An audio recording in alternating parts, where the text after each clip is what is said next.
The COVID-19 pandemic has been tough for us all. I know, I was there.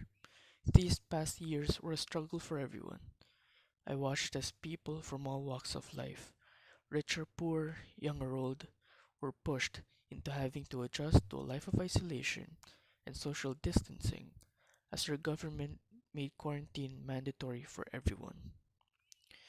The change was tough. Schools shut down and classes were moved online.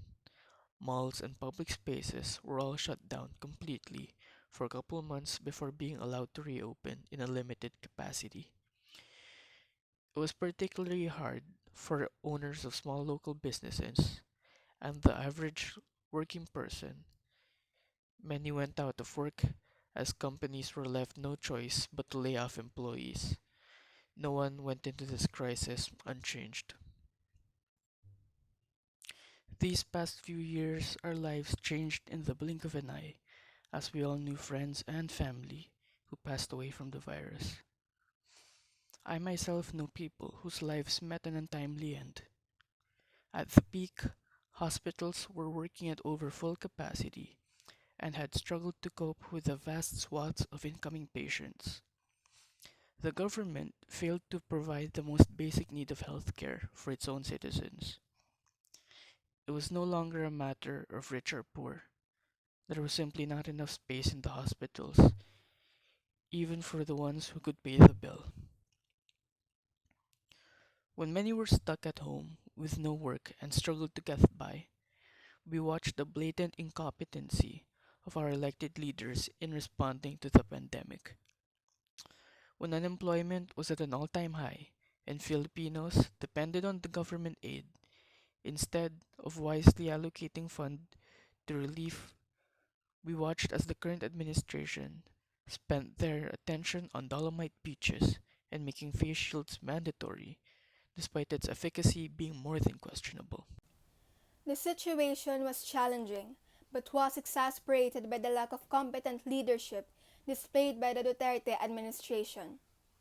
A reliable and responsible leader is what our nation needs and deserves in these turbulent times. The people who hold public office elected by us must have full accountability for their lackluster response and handling of the pandemic. My administration aims to rid our government of the rampant corruption and abuse of authority present in all levels of the government, from the local barangay officials to the ones in the Senate. I aim to call corruption and incompetence and provide our nation with the leadership it deserves. It is up to the common men and women to vote wisely for the future of our country. Our government is continually searching for opportunities for development, advancement, and improvement. I am not here to give false hope and promises that I can fulfill.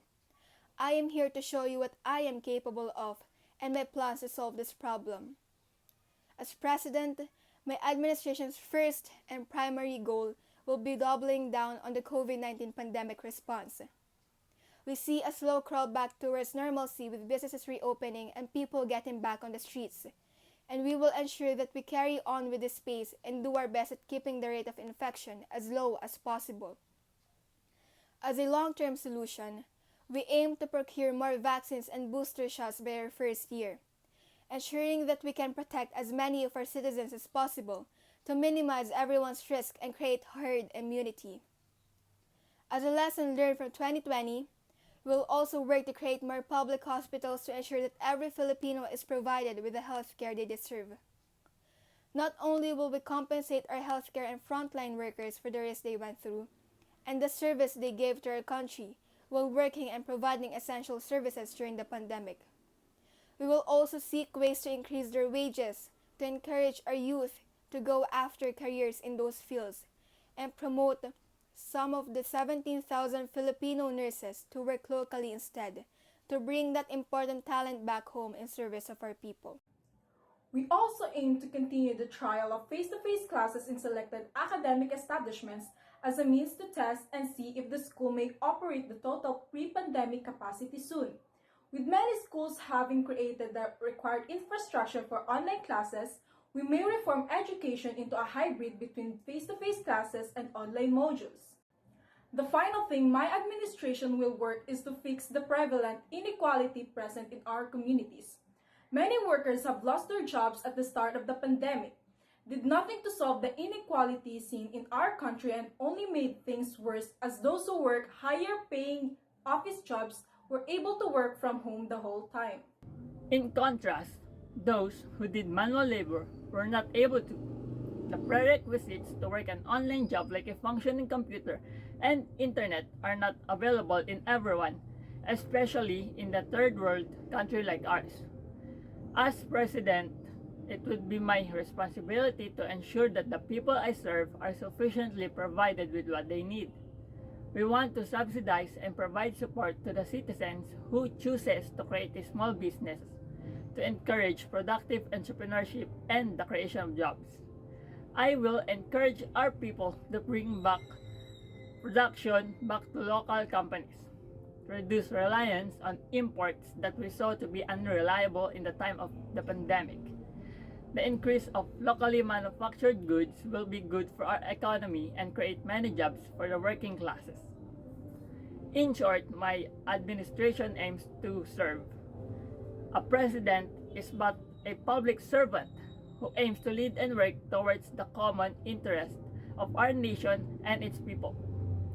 My goal will be to help us recover from all the damage inflicted by the pandemic and fix all the problems requiring fixing. What defines our people is not what divides us, but what brings us together. We all aim and strive for a common good, and it is in my best interest to provide that for all of you. My administration will do what's right and what makes sense. We will work with transparency and sense of justice and moral duty to shine again as the pearl of the Orient Sea.